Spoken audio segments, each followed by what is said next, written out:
किसान भाइयों नमस्कार। जैसा कि आप लोग पहले से ही जानते हैं कि संपूर्ण जानकारी की जो वीडियो आती थी इसे आप लोग काफ़ी पसंद किए हैं और यह वीडियो कुछ दिनों से नहीं आ रही थी और इसका कारण ये था कि हम एक नया सेटअप तैयार कर रहे थे। हालांकि यह हमारा एक नया प्रयोग है और इसमें हम कुछ और भी नई चीज़ें ऐड करेंगे। जैसे हमारी जो पहले की संपूर्ण जानकारी की वीडियो आया करती थी उसमें हम आप लोगों को विजुअल नहीं दिखाते थे, सिर्फ आपको व्हाइट बोर्ड पे चीज़ें बता दी जाती थी जैसे ये लिखा हुआ है। लेकिन अब यहाँ पर आप हमसे जो है इंटरेक्शन ज़्यादा कर पाएंगे वीडियो देखने के दौरान, और इसके साथ साथ जो व्हाइट बोर्ड का काम है अब यहाँ पर किया जाएगा। और इसके साथ साथ जैसे इसमें कौन सी विधि है, खेत की तैयारी कैसे करेंगे, खाद या बुआई सिंचाई जो भी चीज़ें हैं जितना अधिक हो सकेगा हम विजुअल जो है शेयर करने की कोशिश करेंगे, जिससे आप बहुत ही आसानी से इसको जान सकें। और आप लोगों को एक चीज़ें बता दें, हमारी जो मूली की खेती की वीडियो है यह पहले ही आ चुकी है, आप उसे जाकर के देख सकते हैं कि फील्ड में कैसे क्या होता जाता है। लेकिन मूली की खेती जो है इसको हम बहुत ही आसान भाषा में एक वीडियो में पूरी रणनीतियों के साथ यहाँ पर बताएंगे। और अब पहले तो हम कम डिटेल में जाया करते थे, लेकिन अब हम और भी डिटेल में जाएंगे किसी भी खेती को जब हम आप लोगों को बताएंगे। तो इसी वजह से जो मूली की खेती है इसकी जो वीडियो है यह हम कई पार्टों में डिवाइड कर रहे हैं। हालांकि यह संपूर्ण जानकारी की ही वीडियो है, लेकिन यह वाली जो वीडियो है यह रबी के मौसम के लिए स्पेशल है। अब रबी के जो मौसम होते हैं इसमें क्या होता है कि रणनीतियाँ, बुआई के तरीके और साथ साथ कुछ और चीज़ें बदलाव आ जाती हैं। तो हम आपको चाहते हैं कि और भी डिटेल में ले जा करके जानकारी दें, तो इस वजह से कुछ बदलाव हम यहाँ पर किए हुए हैं। तो अब रबी के मौसम के लिए ये वीडियो है, उसके बाद गर्मी के मौसम के लिए आएगी, और फिर उसके बाद जो वीडियो आएगी वो आएगी आपके बरसात के मौसम के लिए। तो ज़्यादा देर हम नहीं करते हैं, चलते हैं, शुरुआत करते हैं। हाँ, ये जो वीडियो है इसके बारे में आप लोगों का क्या विचार है, इसको आगे कंटिन्यू करना है या इसमें कुछ बदलाव करना है, कैसे है, अपनी सलाह जो है हमें ज़रूर दीजिएगा। तो चलिए हम आते हैं मूली की खेती के ऊपर। और जैसा कि आप लोगों को हम पहले ही बता चुके हैं कि यह जो हमारी वीडियो है ये है रबी के मौसम के लिए। रबी का जो मौसम होता है यह जब आपकी धान की कटाई होने लगती है और धान की कटाई जब खत्म हो जाती है वहीं पर शुरुआत होता है आपका रबी का मौसम। और यह जो रबी का मौसम होता है इसमें आप मूली की खेती कब से कब तक कर सकते हैं। तो देखिए, जब आपकी बरसात खत्म हो जाती है, लगभग जो सितंबर का अंतिम महीना होता है, उत्तर भारत में जो है बरसात उस समय तक खत्म हो जाती है, अंतिम सप्ताह सितंबर में। अब वहां से लेकर के सितंबर के अंतिम सप्ताह से लेकर के आप फरवरी तक कर सकते हैं। अब फरवरी तक इस वजह से हम आप लोगों को बता रहे हैं कि अगर आप इसकी खेती कर रहे हैं तो जो मूली की खेती होती है 35 से 40 दिन में आपकी हार्वेस्टिंग शुरू हो जाती है और 50 दिन तक जाते जाते आपकी जो खेत है वह मूली से खाली हो जाता है। तो ये चीज़ें हैं, इस वजह से आप सितंबर से लेकर के फरवरी तक कर सकते हैं। लेकिन अगर आपके यहाँ बारिश देर तक होती है तो ऐसे में आप सितंबर में बुआई ना करके आप अक्टूबर में इसकी बुआई करेंगे और फरवरी तक करेंगे। अब जब फरवरी में आप करेंगे तो जो मार्च के अंतिम सप्ताह में जाते जाते आपका खेत मूली कट करके खाली हो जाता है। तो इस वजह से जो रबी का मौसम रहेगा मूली की खेती के लिए ये सितंबर अंतिम सप्ताह से लेकर के फरवरी तक रहेगा। आप इसकी बुआई कर सकते हैं। अब बात आती है विधियां की। देखिए, जब हम आप लोगों को बताएं कि यहाँ पर स्पेशल हम आप लोगों को बता रहे हैं, तो जब हम विधियों की बात करते हैं तो हमारा जो रबी के मौसम में है ये दूसरी विधि आ जाएगी। और इसमें जो विधियां आती हैं ये 3 प्रकार की विधियां आती हैं जो आप सब इस्तेमाल कर सकते हैं। पहली हमारी विधि होती है मेड़ विधि, जिसमें हम एक खेत में ऐसे ऐसे मेड़ बना देते हैं और इस पे बुआई करते हैं। तो क्या यह सर्वोत्तम है, क्या यह सभी के लिए उपयोगी है? तो देखिए, इसमें कुछ समस्याएं हैं जिसके कारण से यह उतनी सही नहीं है। अब हमारी जो दूसरी विधि आती है वो होती है पैरा। जैसे आप लोगों का गेहूं बोया जाता है ना पहले के समय में, अभी तो गेहूं सीड ड्रिल मशीन की सहायता से भी बोए जाने लगे हैं, लेकिन पहले गेहूं पूरे खेत में ऐसे छींट करके बोया जाता था। तो दूसरी विधि होती है पैरा विधि, जिसमें आप गेहूं की तरह छिड़काव करके आप बुआई करते हैं पूरे खेत में। और जो हमारी तीसरी विधि होती है, और इसी विधि पे हम डिटेल में बात करेंगे, और इस वाली पहली वाली विधि पे हम थोड़ी बात करेंगे जिससे आपको समझने में आसानी हो सके। अब हम आ जाते हैं जो हमारी खेत की तैयारी होती है, इसे हम कैसे करेंगे। देखिए, मूली की जो खेती होती है, मूली एक कंद वाली फसल है। तो जब आप कंद वाली फसल लगाते हैं तो इसका मतलब ये होता है कि जो आपकी मिट्टी है ये भुरभुरी होनी चाहिए। मिट्टी आपकी चाहे जो भी हो, बस भुरभुरी होनी चाहिए। और खास तौर पे जब आप रबी के मौसम में लगाने जा रहे हैं तब इसकी जो सिंचाई होती है, यह एक सिंचाई होती है या तो वह नहीं होती है। तो इस वजह से अगर आपकी मिट्टी हार्ड भी है और अगर आप चाहें तो इस विधि से कर सकते हैं, और ये बहुत ही आसान है। बहुत सोच समझ करके जो चीज़ें रिसर्च करके हम लेके आते हैं। और खास तौर पे मूली तो हम बहुत सालों से कर रहे हैं, तो इसमें हम जो चीज़ें आपको बताएंगे, अगर आप कर रहे हैं तो आपको एक बेहतर रिजल्ट मिलेगा। अब देखिए, जब हमारी बात आती है खेत की तैयारी की, तो खेत की तैयारी आप लोग कैसे करेंगे। देखिए, मूली कंद वाली फसल है तो ये अंदर होगी, तो अगर आप खेत की जुताई गहरी करते हैं तो आपके लिए फायदेमंद रहेगा। तो एक जुताई आप गहरी कर लीजिए। ये हैरो की सहायता से भी कर सकते हैं आप, और चाहे तो कल्टीवेटर की सहायता से भी कर सकते हैं। अब जब आपकी एक जुताई हो गई है तो यहाँ पर अगर आप हैरो मारे हैं तो हैरो चलाने के बाद एक बार रूटावेटर चला दीजिए। अगर कल्टीवेटर मारे हैं तो कोई दिक्कत नहीं है, फिर भी आप रूटावेटर चला दीजिए। ये आपकी दो जुताई हो गई है। और उसके बाद अब यहाँ पर जो आपकी बीज होती है, बीज और खाद जो आपकी रहेगी, यह खेत की तैयारी के समय ही डाला जाएगा। अब जो बुआई होती है तो इसमें जो बीज की मात्रा होती है प्रति एकड़, हम यहाँ पर आपको जो भी आंकड़े दे रहे हैं ये प्रति एकड़ के लिए दे रहे हैं। तो जो हमारी मूली की बीज लगती है, अगर 1 एकड़ में हम बात करें तो ये हमारी लग जाती है 4 किलो से लेकर के 5 किलो। और ये जो है अलग अलग विधियों के हिसाब से अलग अलग पड़ती है। तो अब क्या करते हैं कि हम जो खेत की तैयारी कर रहे हैं, हम रूटावेटर चला दिए हैं, हमारी दूसरी जुताई हो गई है, और जो हमारी बीज है इसको हम लेते हैं 4 से 5 किलो प्रति एकड़ के लिए। और वहीं पर जो हमारा उर्वरक है, यहाँ पर आप लोगों को एक चीज़ का ध्यान ये देना है, 1 एकड़ के लिए आपको 25 किलो लेना है यूरिया, और आपको लेना है 40 किलो DAP, और आपको सिंगल सुपर फास्फेट लेना है 40 किलो। इन सभी को मिलाकर के आप पूरे क्षेत्र में बिखेर दीजिए, और उसी समय जो आपकी बीज है वो भी बिखेर दीजिए। अब हमारी जो बीज है और जो हमारी खाद है, इसको हम बिखेर दिए हैं अपने पूरे खेत में। और जब हम इसको पूरे खेत में बिखेर दिए हैं तो इसके बाद जो मेड़ बनाने वाला ट्रैक्टर का अटैचमेंट आता है, उसकी सहायता से हम मेड़ बना देते हैं। यहाँ पर ना तो हम रूटावेटर चलाएंगे ना ही और कुछ, और डायरेक्टली हम यहाँ पर जो है मेड़ बना दिए हैं। तो अब क्या है, जैसे मान लीजिए ये आपका खेत था, इसमें आप जो बीज है, आपकी खाद है, ये सब बिखेर दिए थे। तो अब जब आप ट्रैक्टर वाले अटैचमेंट की सहायता से मेड़ यहाँ पर बना देते हैं, तो ये क्या करता है कि इस क्षेत्र की जो मिट्टी है ये उठा करके ऐसे करता है, और इस क्षेत्र की उठा के इस तरीके से कर दिया, तो जो बीज है वो आपका यहाँ पर आ जाता है अंदर, और यह बहुत ही बेहतरीन जमाव लेकर के आता है। अब जबकि ये मेड़ बन गई है, तो जब ये हमारी मेड़ बन गई है तो यहाँ पर जो हमारे मूली का उत्पादन होता है बड़ा बेहतर होता है। जो मूली होती है हमारी सीधी होती है, सफ़ेद होती है, बहुत ही बेहतरीन होगी। तो इसी तरीके से आपको कर देना है। तो ये हमारी हो गई पहली विधि। अब अगर आप चाहें तो इसको अगर मेड़ नहीं बनाना चाहते हैं तो ऐसी परिस्थिति में आप ऐसे ही खुला छोड़ दिए तो आपको रूटावेटर चलाना पड़ेगा। आप रूटावेटर भी चला सकते हैं, दोनों ही परफेक्ट हैं, कोई दिक्कत नहीं है। लेकिन अगर आप इसको कर लेते हैं तो आप 1.5 पॉइंट ज़्यादा बेहतर कर सकते हैं प्रोफेशनल वे में। और अगर आप वैसे ही छोड़ दिए हैं तब भी कोई दिक्कत नहीं है, वो भी चल जाएगा। अब यहाँ पर आपकी 2 विधियाँ हो गई हैं बुआई की। एक तो आप मेड़ बना दिए, एक तो बीज और खाद बुआई के बाद रूटावेटर आप चला दिए, अब मिक्स हो गई। लेकिन यहाँ पर जो सबसे खास बात है वो ये है कि जब हम ये सब चीज़ें करते हैं तो जब खेत की तैयारी करते समय हमें जो सबसे ध्यान रखने वाली बात है वो है नमी की। और अगर आप इसका ख्याल नहीं रखें तो ये आपको बहुत भुगतना पड़ जाएगा।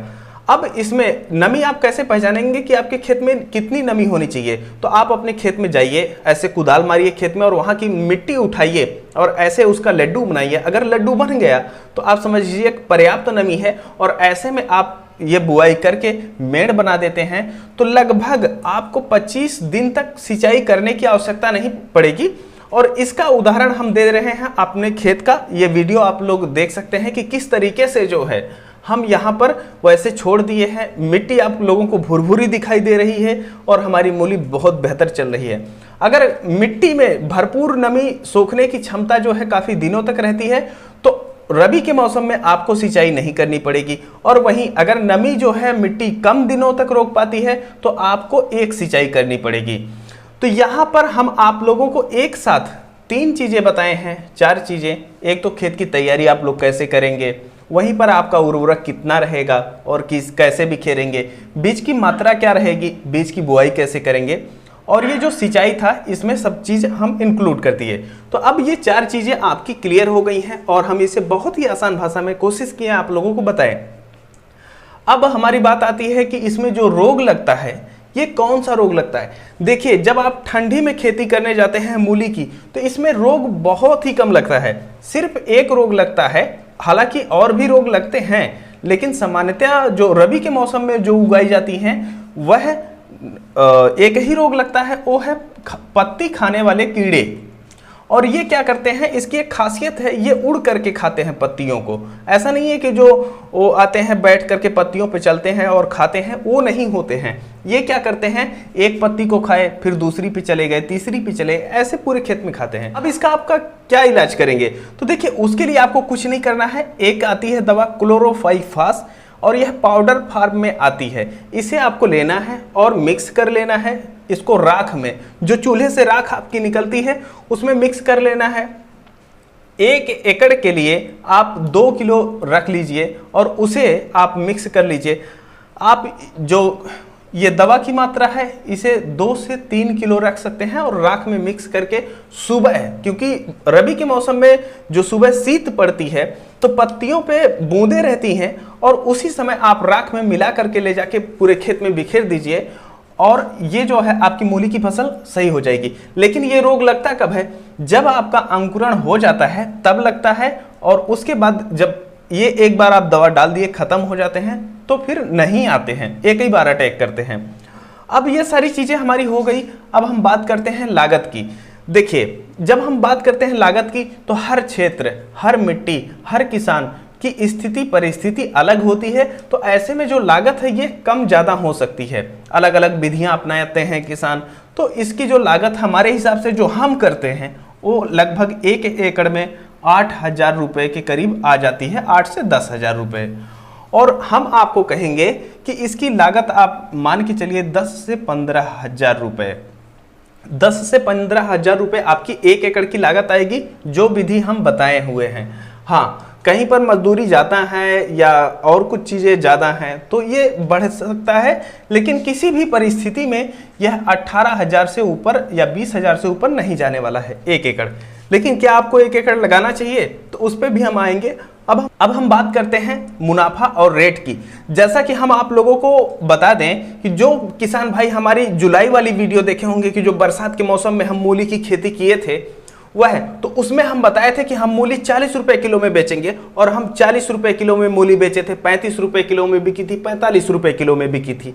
लेकिन क्या रबी के मौसम में आप इतना अच्छा बेच ले जाएंगे? नहीं बेच पाएंगे। जो वहां पर हम चीजें बताए थे उसी की चीजें विपरीत होती हैं, क्योंकि रबी के मौसम में मूली की खेती करना बड़ा ही आसान होता है, जिसकी वजह से हर किसान कर लेते हैं और इसे लागत कम होने के कारण हर कोई उपजाना चाहता है। तो ऐसे में जो इसका रेट मिलता है ये कम मिलता है, और ये जो रेट आप लोगों को मिलता है थोक रेट में हम बता रहे हैं 3 रुपए प्रति किलो से लेकर के 15 रुपए प्रति किलो तक मिलता है। अब ये जो रेट आप लोगों को मिल रहा है जो हम बता रहे हैं यह लगभग थोड़ा बहुत ऊपर नीचे हो सकता है, लेकिन सामान्यतः 3 रुपये किलो से कम आते देखा गया है। अगर आप रिटेल में सेल करते हैं तो आपको लगभग 20 से 25 रुपए के बीच में आपको रेट मिल सकता है। तो ये तो चीज़ें हो गई।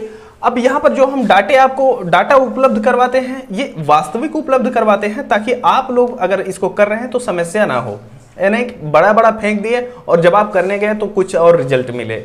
तो ये तो चीजें हमारी हो गई रेट की।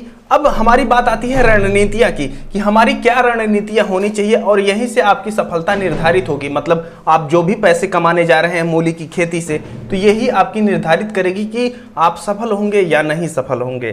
तो हम इसके बारे में विस्तृत चर्चा करने से पहले आप लोगों को बता दें कि यहाँ पर हम 2 विधियों को बताए थे कि एक तो आप जो है मेड़ बनाते हैं और दूसरी जो है मेड़ नहीं बनाते हैं, सामान्यतः ऐसे रूटावेटर चला के छोड़ देते हैं। लेकिन ये वाली जो विधि है मेड़ बनाने वाली, ये इस वाली मेड़ से विपरीत है। इसमें क्या करते हैं, सीधे सीधे आप मेड़ बनाते हैं और यह मेड़ से मेड़ की जो बीच की दूरी होती है, अगर आप 1 फीट रख पा रहे हैं तो 1 फीट रखिए, ज़्यादा दूर रखने की कोई आवश्यकता नहीं है। इनमें जो गैप होना चाहिए 1 फीट रख पा रहे हैं तो 1 नहीं तो 1.5 फीट रखिए, इससे ज़्यादा रखने की कोई ज़रूरत नहीं है। और जो बीज से बीज की दूरी होगी, जैसे एक मेड़ आपकी होती है वो इस तरीके से होती है, तो एक बीज यहाँ लगा दिए, एक बीज यहाँ लगा दिए, एक बीज यहाँ लगा दिए, एक 1.5 इंच की दूरी पे बीज आप लगाते जाइए। लेकिन इस वाली विधि को अगर आप करते हैं तो आपका जो उत्पादन है ये कम मिलता है और इसके साथ साथ इसमें हाथ से बुआई करनी पड़ती है, या अगर आप मशीन से भी करते हैं तो लागत आपकी बढ़ जाती है और जो रिजल्ट आपको मिलता है इस वाले विधि से सही नहीं मिल पाता है। तो आप ये वाली जो विधि हम आप लोगों को बताए थे इसी को फॉलो कीजिए। हमारे हिसाब से इसको करने की ज़रूरत नहीं है और ना ही इसको करने की ज़रूरत है। अगर कर ले जाइए तो इसको कीजिए, नहीं तो दूसरे नंबर वाली जो पूरे खेत में रूटावेटर लगा दिया जाता है उसको कीजिए। अब बात आती है रणनीतियाँ की। जैसे हम आप लोगों को बताएं कि आपकी लागत तो 10,000 से लेकर के 15,000 18,000 लग गई है और आपको जो रेट मिलेगा 3 रुपये प्रति किलो से लेकर के 15 रुपये प्रति किलो के लगभग मिलता है।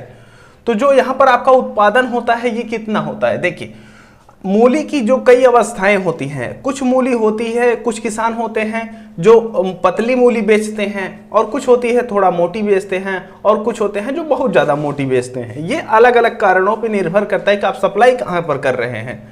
तो जो आपके मूली का उत्पादन होता है प्रति एकड़ से आपका लगभग 100 क्विंटल प्रति एकड़ से लेकर के आप 250 से लेकर के 300 क्विंटल तक जो है उत्पादन आप ले सकते हैं 1 एकड़ में।